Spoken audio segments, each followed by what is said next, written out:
जंगल में शदीद कड़ाके की सर्दी पड़ रही थी, जिसके कारण सभी पक्षी अपने घोंसलों में सो रहे थे। गोरी और उसका पति कालू कौवा भी घोंसले में दबक कर सो रहे थे।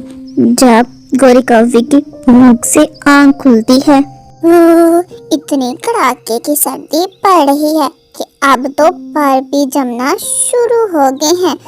कालू जी, आज भोजन लेने कौन जाएगा? गोरी, अभी तो सूरज भी उठने की कोशिश कर रहा होगा और तुम्हें भूख भी लग गई। ऐसा करो, जो सूखा दाना पड़ा है वो ही खा लो। कालू जी, जब सूरज को उठना होगा वो उठ जाएगा, लेकिन मुझे भूखे पेट नींद नहीं आती और मैं आज सूखा दाना नहीं खाऊंगी। मैं स्वादिष्ट मीठा फल खाना चाहती हूँ। इतनी कड़ाके की सर्दी में बस तुम्हें एक ही डायलॉग आता है, मीठा स्वादिष्ट फल। कभी खुश भी हो जाया करो। कालू मेरे सोने अकलमंद पति, अगर सुबह सुबह खाने के लिए स्वादिष्ट फल मिल जाए तो खुशी भी फ्री में आती है। गोरी, तुम्हारी चोंच ज्यादा नहीं चलती, वो भी सर्दियों में, क्योंकि तुम्हारा दाना और तुम्हारा दिमाग दोनों फ्रीज हो जाता है। तभी कुगलो का पुत्र जब भोजन की खोज के लिए जा रहा था, गोरी और कालू की लड़ने की आवाज सुनकर वहां आ जाता है। अरे कालू भाई, लड़ाई आहिस्ता करो, मोहल्ले वाले जाग जाएंगे। काश के जाग ही जाए, क्या पता शायद किसी के पास स्वादिष्ट मीठा फल ही हो। गोरी, चुप कर जाओ, मैं स्वादिष्ट फल ले आता हूँ। पूरे मोहल्ले में बदनामी हो गई है। ओह कालू जी, बदनामी नहीं, भूख बोल रही है, भूख। अच्छा ठीक है, जाता हूँ मैं भोजन ढूंढने। देखना खाली पंख नहीं आऊंगा। वो तो ठीक है कालू जी, हीरो बनने जा रहे हो या पेंगुइन? फिर कालू कौवा गुस्से में आकर भोजन की खोज के लिए चला जाता है। जंगल में रात हो जाती है, लेकिन कालू कौवा घर वापस नहीं आता। गोरी कौवे की जब आंख खुलती है तो कालू कौवे को घर ना देखकर वो बहुत ज्यादा परेशान हो जाती है। अरे भगवान, इतनी देर हो गई और कालू जी अभी तक घर वापस नहीं आए, जबकि बाहर बहुत सर्दी पड़ रही है। कहीं उन्हें कुछ हो तो नहीं गया? ऐसा सोचते गोरी कौवे जल्दी से कंबल से बाहर जाती है और कालू कौवे को ढूंढने के लिए चली जाती है। वो सीधा बेबोशिया के घर जाती है और उसके दरवाजे पर दस्तक देती है। बेबोशिया जल्दी से अपने घर के बाहर आती है। गोरी, सब ठीक तो है? तुम इतनी सर्दी में यहाँ क्या कर रही हो?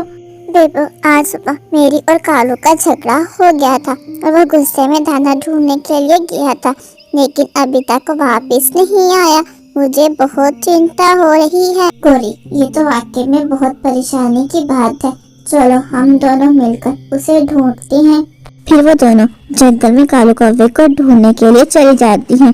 थोड़ा दूर जाते ही कालू कौवा उन्हें नजर आ जाता है। वो एक पेड़ के नीचे बैठा हुआ था।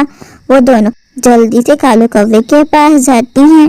कालू, तुम ठीक तो हो? कहाँ चले गए थे? पूरा जंगल तुम्हें ढूंढ कर आई हूँ। गोरी, शांत हो जाओ, शांत। खुद ही तो कह रही थी कि मीठा स्वादिष्ट फल खाना है, जंगल में नहीं मिला तो इसलिए मैं दूसरे जंगल चला गया था। कालू, तुम पागल हो, जान ज्यादा कीमती थी या दाना? गोरी, बस करो, अब ये लो दाना और ये भी मान लो कि मेरे घर की असल गर्मी तो इनसे है। सही कहा कालू भाई आपने, और तुम दोनों के कारण ही जंगल में रौनक है। लड़ाई हो जाए तो कोई बात नहीं, मगर साथ होना सबसे बड़ी गर्मी है। चिड़ियों का वो परिवार खुशी खुशी अपने घोंसले में बैठा हुआ था, जबकि बाहर बहुत तेज बारिश हो रही थी। बेबो, आज जो दाना लाया हूँ वो मेरी बेटी गुड़िया को बहुत पसंद आएगा। ओहो, वाह वाह गुड़िया, देखो तुम्हारे पापा तुम्हारे लिए खास दाना ढूंढ कर लाए हैं। हमेशा ऐसा ही रहेगा ना? हम तीनों साथ ही रहेंगे, कभी अलग नहीं होंगे।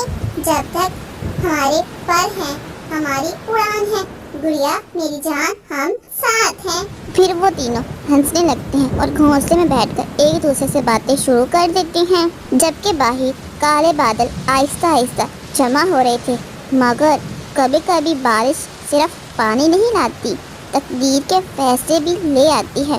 बारिश बहुत तेज शुरू हो जाती है, दिनों तक चलती है, घोंसला भीगता है, खाने की किल्लत भी होना शुरू हो जाती है। जंगल के सभी पक्षी अपने घोंसले में बहुत परेशान थे, क्योंकि जंगल में हर तरफ पानी ही पानी था। मम्मा मम्मा, अब मुझे ये बारिश अच्छी नहीं लग रही। मुझे बहुत भूख लग रही है, जबकि घर में खाने के लिए एक सूखा दाना तक नहीं है।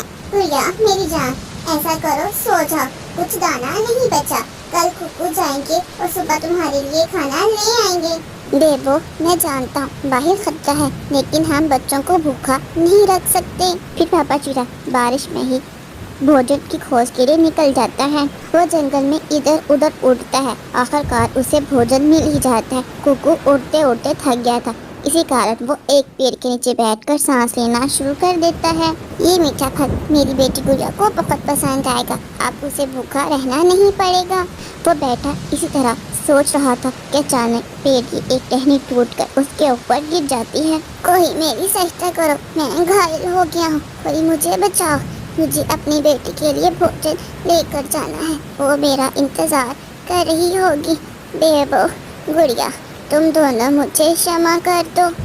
ऐसा कहते ही कुकू हमेशा के लिए खामोश हो जाता है, वो मर जाता है। वो दोनों काफी समय तक अपने घोंसले में बैठकर कुकू का इंतजार करने लगते हैं, लेकिन जब कुकू घर वापस नहीं आता तो मामा चिड़िया समझ जाती है। कुकू, गुड़िया के पापा, मैंने आपसे कहा भी था कि बाहर मत जाइए, बाहर बहुत खतरा है, लेकिन आपने मेरी बात नहीं सुनी। आप हम अकेले रह गए हैं।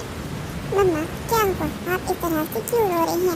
और पापा को गए कितना समय बीत गया, लेकिन अभी तक वो भोजन लेकर वापस क्यों नहीं आए? गुड़िया मेरी जान, मुझे नहीं लगता कि कुकू अब वापस आएंगे। तो घोंसले में रहो, मैं तुम्हारे लिए भोजन ढूंढ कर लाती हूँ। फिर मामा चिड़िया अपने घर से निकलती है। थोड़ा दूर जाते ही मामा चिड़िया को भोजन मिल जाता है, लेकिन मामा चिड़िया से उड़ा नहीं जा रहा था। वो थक कर एक टहनी पर बैठ जाती है। ये मुझे क्या हो रहा है? मेरे पंख क्यों जल रहे हैं? मुझे लग रहा है कि मुझे बहुत तेज बुखार हो रहा है, लेकिन मुझे भोजन लेकर घर जाना ही होगा। मेरी बेटी मेरा इंतजार कर रही होगी। मामा चिड़िया से उड़ा नहीं जा रहा था, उसके पंखों में अब हिम्मत नहीं बची थी, लेकिन मामा चिड़िया बहुत मुश्किल से अपने घर वापिस आती और आते ही घोंसले में लेट जाती है। मम्मा मम्मा क्या हुआ, आप आते ही घोंसले में क्यों लेट गईं? गुड़िया मेरी जान, मेरी बात सुनो, मेरे पास ज्यादा समय नहीं है। मम्मा मम्मा आप ऐसा क्यों कह रही हैं? पहले पापा भोजन ढूंढने के लिए गए थे, लेकिन अभी तक वो वापस नहीं आए, और आप ऐसी बातें क्यों कर रही हैं? गुड़िया खामोश हो जा, मेरी बात गौर से सुनो। मेरे पास ज्यादा समय नहीं है, हमारा घर बहुत कमजोर है, ज्यादा बारिश के कारण किसी भी समय टूट सकता है। तुम मेरी बात मानो और गौरी का मिठू तोते के पास चले जाना। ऐसा कहती बेबो चिड़िया की सांसें बंद हो जाती हैं, वो हमेशा के लिए सो जाती है। मम्मा मम्मा आप मुझे छोड़कर क्यों चली गई? पहले पापा छोड़कर चला गया, और अब मैं अकेली क्या करूँगी? फिर गुड़िया रोती हुई अपने घर से निकलती है और सीधा गौरी कवि के पास जाती है। गौरी कवि अपने घर के बाहर आती है। गुड़िया गुड़िया, इतनी बारिश में तुम इस समय क्या कर रही हो? गौरी आंटी बहुत बुरा हुआ, मेरे पापा और मम्मा दोनों मर गए हैं। मेरी मम्मी ने मुझे कहा कि मैं आम के पास चली जाऊँ। गुड़िया क्या बेबो सच में मर गई? मुझे सुनकर बहुत बुरा लगा। गौरी आंटी अब मेरे पास कोई सहारा नहीं है। मम्मा ने कहा था मैं आम के पास चली जाऊँ, आप मेरी सहायता जरूर करेंगी। गुड़िया वो तो ठीक है, लेकिन मेरे घर में इतनी जगह नहीं है कि मैं तुम्हें सारी जिंदगी अपने घोंसले में रख सकूं। आज की रात तुम यहाँ गुजार लो, कल यहाँ से चली जाना। वैसे भी मेरा घोंसला बहुत छोटा है, मैं तुम्हें अपने घोंसले में नहीं रख सकती। ठीक है गौरी आंटी, बस मैं आज रात यहाँ गुजारूंगी और कल वापस चली जाऊंगी। फिर गौरी कवि गुड़िया को अपने घर ले जाती है। गोहरी ये चिड़िया की बेटी यहाँ क्या कर रही है? कारो जी बहुत बुरा होगा इस बच्ची के साथ, इसकी माँ मर गई है, इसी कारण ये हमारे पास आई है। बस एक ही रात, हमें तंग न करना, चुपचाप वहाँ कोने में बैठ जाओ। फिर गुड़िया चुपचाप एक कोने में बैठकर रोती है। पूरी रात बगैर आवाज़ के आंसू में बहते रहते हैं। एक ही रात में गुड़िया बच्ची नहीं रही, वो वक्त से पहले ही बड़ी हो गई थी। वो गोरी कौवी के घर से निकलती है, रात होने से पहले अपने घर की मरम्मत कर लेती है और अपने खाने के लिए भोजन ढूंढती है और वापस अपने घोंसले में आ जाती है। वो अपने घोंसले में लेटकर अपने मम्मा पापा को याद करने लगती है और साथ में रो रही थी। अब ना कोई मम्मा, ना पापा, ना किसी से उम्मीद, बस मैं और हिम्मत।